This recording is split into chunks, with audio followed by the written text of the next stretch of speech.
next guest is a young singer whose popularity is undeniable. You voted her to become Dorothy.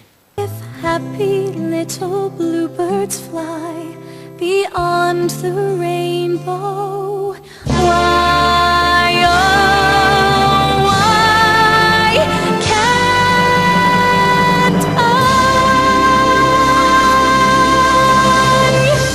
Please welcome the star of the new Wizard of Oz, Danielle Hope.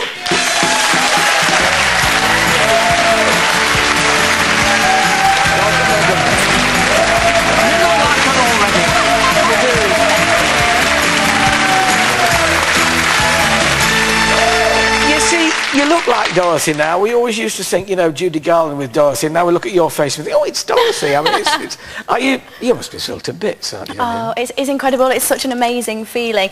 And everything since the show, it seems like ages ago now, doesn't it? Oh my gosh. It's just, everything has not stopped happening, and I'm in training now, and then rehearsals start in 5 weeks, and, you know, we open for previews on the 7th of February, and it's just like... Roller coaster. You know what a roller coaster is now.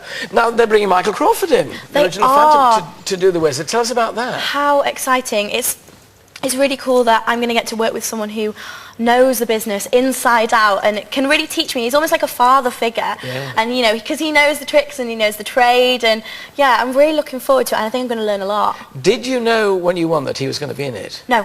No idea. It's such a recent thing, so I almost found out just as early as everybody else did, so yeah, I'm really excited. How do you keep the thrill aspect on top of the nerve aspect, which must be enormous? I think you sort of go into your own world with the whole thrill, and you know, it's being like professional in your character, and you're so excited about what your character's excited about and everything. So you're in the zone then, really? Yeah, and I think once you get everything and, you know, you've been through rehearsals and you've got this amazing company behind you in such a beautiful theatre as the Palladium, that it just happens. And, you know, the Palladium is a place that wants to love you, and the theatre takes you in. I recently did Terry Wogan's show on Radio 1, and we did Radio a 2. film. Yes. Radio 2 Saturday morning. Oh, yes, it was, yes. Yep. And it I was worked for them, so if I hadn't corrected you, I'd have been sacked. Oh, I've got so many dates and names, I'm like, my mistake. So and Wogan, I did that, so the Wogan, and that was like my debut on the stage. I remember standing in the wings thinking, oh my gosh, I'm going to stand on. But once I did, and you just feel the warmth and the support from everybody. You need that to take over, don't you, really? Yeah. Have you a great fan of the film? Have you seen it a lot of times? Are you now trying to sort of...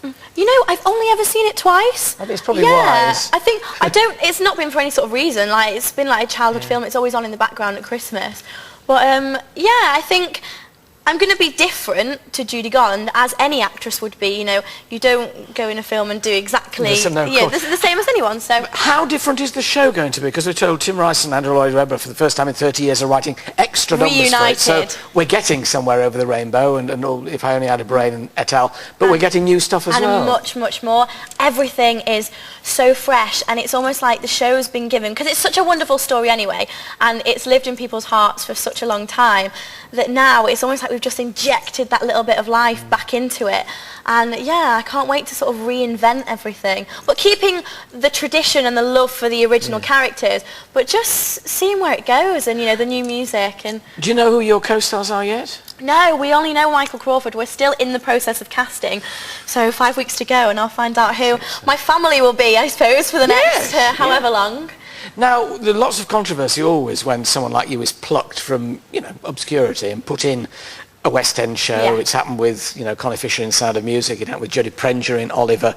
Can you sustain 8 shows a week? Will you do 8 shows a week? I'm doing 7 shows a week, and yeah, I think I'm training at the moment at a drama school called Arts Ed, and that's really given me a fitness and, you know, a real good foundation and core.